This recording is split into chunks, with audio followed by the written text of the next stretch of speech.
एक माह में 100 ऑपरेशन से ज्यादा आप एक ओपीडी से नहीं कर सकते, क्योंकि यदि 25 ऑपरेशन नहीं कर सकते एक महीने में, यदि 26 आप करेंगे तो उसकी आंख डैमेज हो जाएगी उस मरीज की।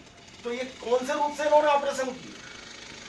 अब ये शंका यहाँ पर जन्म लेती है, क्योंकि ये क्या होता है, ये लोग जो ऑपरेशन करते हैं उसके बिल वाउचर लगाते हैं। ये बिल वाउचर कहाँ जाते हैं? हमारे सीएचएमओ छिंदवाड़ा में।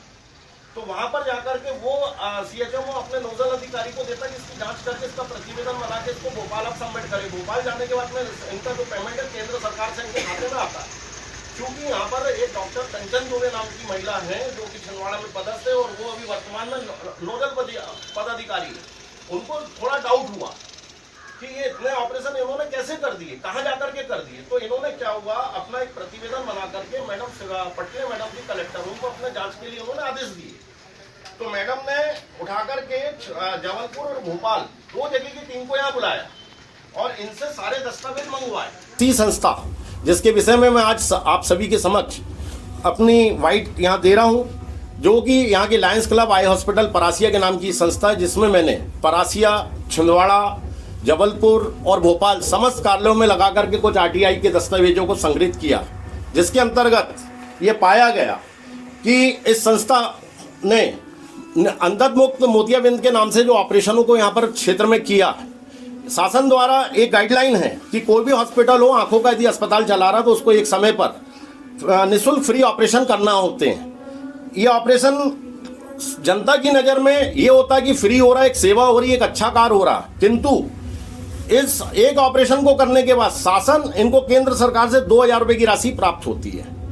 जैसा कि ये आरटीआई में आप पन्ने में देखेंगे, जो कि यहाँ पे भोपाल द्वारा ये मैंने जो लगाकर ये दस्तावेज चाहा, इस पे लिखा हुआ वर्ष 2018-19 में इन्होंने 1250 ऑपरेशन किए, 2019-20 में इन्होंने 4565 ऑपरेशन किए, 2020-21 में 3146 ऑपरेशन किए, वर्ष 2021-22 में 4106 ऑपरेशन किए, वर्ष 2022 में 4891 ऑपरेशन किए। ये ऑपरेशन करने के उपरांत इन्होंने जो शासन से पैसा पाया, जो कि शासन ने सत्य प्रमाणित करके दस्तावेज मुझे आरटीआई के माध्यम से दिया, इस पे लिखा हुआ वर्ष 2018 में इन्होंने 25 लाख रुपए की राशि शासन से पाई, वर्ष 2019 में 91,30,000 की राशि पाई, वर्ष 2020 में 62,92,000 की राशि पाई, वर्ष 2021 में 82 लाख रुपए की राशि पाई, और वर्ष 2022 में 97,82,000 की राशि पाई। ऐसे करोड़ों रुपए की संख्या इन्होंने प्रति ऑपरेशन 2000 रुपए के हिसाब से लिया। अब यहाँ पर सवाल ये खड़ा होता है कि इन्होंने 2000 रुपए प्रति ऑपरेशन सरकार से लिया, लेकिन वर्ष 2022 में इन्होंने जो दस्तावेज प्रस्तुत किए, उस दस्तावेज के आधार पे हमारे नोडल अधिकारी डॉक्टर कंचन दुबे जो कि छिंदवाड़ा से हैं, इन्हें शंका हुई। इन्होंने जो विगत अभी कलेक्टर थी मैडम पटले, उनको उन्होंने शिकायत की। शिकायत के आधार पर एक जांच समिति बनी।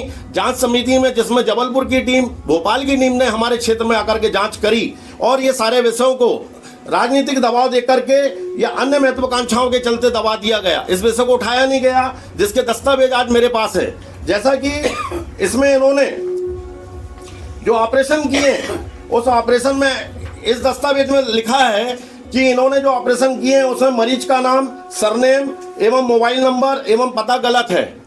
ये ऐसी जांच इनकी जब पाई गई तो ये जांच के आधार पे 90 इनके द्वारा किए हुए ऑपरेशन में 90% ऑपरेशन फॉल्स पाए गए हैं। ये जांच रिपोर्ट बताती है। आंखें जो लायंस क्लब को प्राप्त होती है वो भोपाल सेवा सदन भेजी जाती है, और उसका पूरा रिकॉर्ड सेवा सदन में उपस्थित रहता है। कब पहुंची, किसको लगी, विस्तृत रूप से रिकॉर्ड उनके पास मौजूद रहता है। कुछ खास किसी खास दवाई की दुकान से ही दवाइयाँ मिलती है, अन्य जगह से? तो हमारे यहाँ जो दवाई लिखी जाती है अस्पताल में, वो पूरे ज़िले में आप कहीं से भी ले सकते हैं। कोई बंदिश नहीं है कि कहीं से भी आपने, वो दवाई हर जगह मिलती है, और ये जो आरोप हो बेबुनियाद है।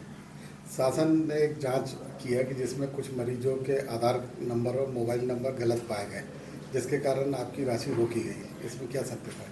देखिए, ऑपरेशन दिसंबर जनवरी में कुछ ज़्यादा हुए तो गलत नहीं पाए गए। कुछ में आधार कार्ड शायद किसी 2000 में छूट गए होंगे।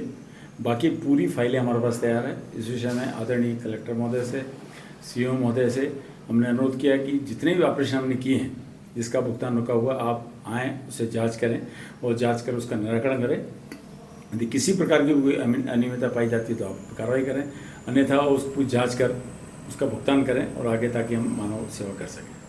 एमओयू खत्म होने के बाद भी शिविर लगाए जाने के आरोप लगे। ये शिविर की छूट है। इस विषय में मैंने 2-3 बार सीएम साहब से बोला आप शिविर करते रहिए, और जो शिविर कर रहे हैं और जो फ्री ऑपरेशन भी हो रहे हैं 18/4 के बाद, उसका शायद पैसा हमारा एमओयू नहीं होने तक नहीं दिया जाएगा।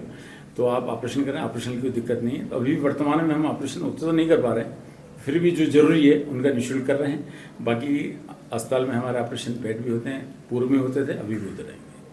जिस व्यक्ति ने आरोप लगाया कोई कार्रवाई अगला कदम उठाएंगे आप? अब उसके क्या आरोप लगाया है उसको विश्लेषण किया जाएगा और उसके बाद उचित होगा तो उस पर कार्रवाई की जाएगी। इसके पहले जो आरोप लगाया था उन्होंने, उसमें क्या साक्ष्य दिया था? पिछले बार जिस व्यक्ति ने आरोप लगाया था उसने हमसे माफ़ी मांगा, नेत्रदान के ऊपर आरोप लगाया था और माफ़ी उन्होंने हमको लिख के दिया था और उसके बाद मामला खत्म, इसलिए उन्होंने उस पर कार्रवाई नहीं की थी। वो व्यक्ति का नाम बता सकते? वो व्यक्ति का नाम आप सबको मालूम है।